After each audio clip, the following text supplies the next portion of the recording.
Okay, so another interview in our FM Expert series. It's great to have Anne Lennox-Martin with us to share her expertise. Hi, Anne. Anne is, well, I mean, what is there to say? A consultant, an amazing trainer, 35 years of experience in FM, and she's going to share with us today some communication tips when you're dealing with customers. So, Anne, let's hear from you. Okay, well, you said that this was really aimed at people who were starting out and weren't quite sure what to do with things and wanted to pick up tips from people who've been around a bit. So if I think back to when I first started in FM, one of the things I really didn't realize was the power of your customers and talking to them.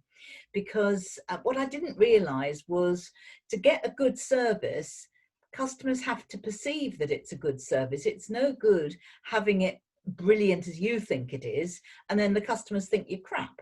It doesn't work. So you have to work at really demonstrating to your customers that you care about them. Yeah. And, you know, kindness is a language that the blind can see and the deaf can hear. But getting all of your team to think about being kind to people, because the people who complain the most are often the loneliest people or the most stressed people. And if you talk to them, whether it's on the telephone or on a Zoom or face-to-face, you can actually really start to develop some empathy with you. So if somebody's having a go at you about something, look, I'm really sorry that you feel like that. It certainly is our intention to do everything we can to support you. So let me try and understand. Tell me what it was like when we didn't do that for you. What was the impact for that on you? Just so that we can learn to make it better next time. Yeah. So it's things like that.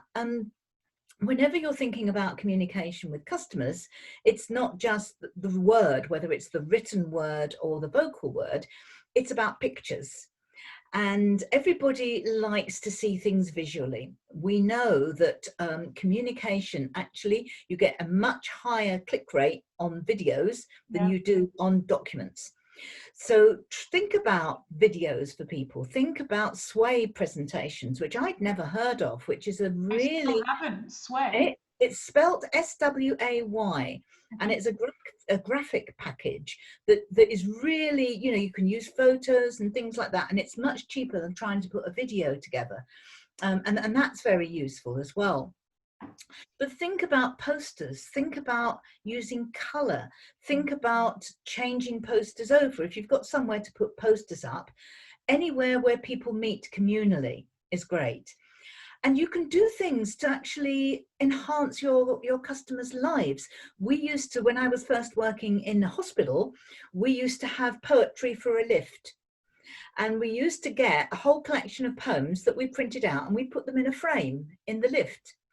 And every week, on a Friday, we would move them around. So people who used the same lift all the time got a new poem.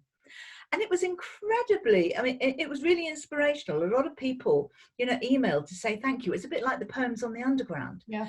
And then think about engaging your local community. Maybe you're near a school.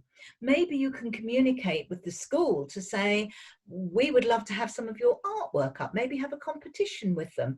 And your customers, as they come in and they see children's paintings and so on, it starts to humanize the workspace, because people spend such a lot of time at work. I mean, obviously, COVID-19 is changing the way that we work. But when we go back into work, we should think about that. How can we actually communicate with our customers to make them feel better about being in the workplace, to make them feel safer, to make them feel that it's humanized, because there's all this social distancing and washing your hands and things. So think about what people are actually going to see. How can we humanize that environment for them?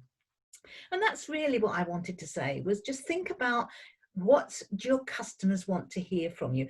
Don't say what you want the customers to hear.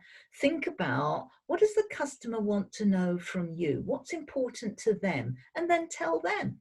And like you say, tell them in a way that they will engage with, because different customers engage differently. You talked about posters and putting posters up in different places and moving things around. And I'm always saying about, you know, people get blindness, don't they? They stop seeing things when they become over familiar.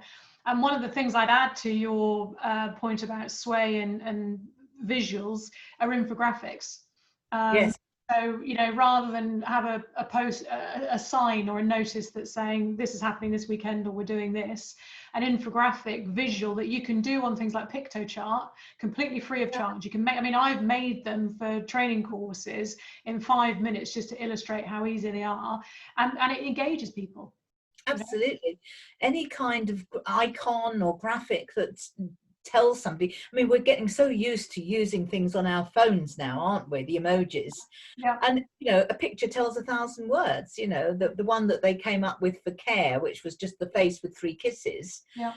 You know, people use that all the time during lockdown. And it, you know, we language is different. It's changing because the written word is actually more wonderful when it's spoken.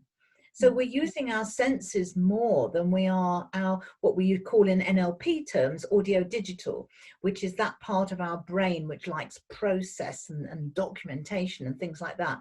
And as FMs, that's the bit that we learn to do really well. That's part of being an FM, is being able to organize yourself, to think about process and efficiency and all the rest of it. And if we're not careful, we can be really, really good at that and completely forget the other part of our brain that actually makes relationships and makes things fun. Yeah. And that's the kind of thing that's really, really important to remember, especially when you're setting out in the world of FM. Yeah. Wow, perfect. Listen, I'm going to stop us there because I think we've got another, God knows how many other chats in us. So thank you for today. And I hope that's useful to everyone. Thanks, Anne.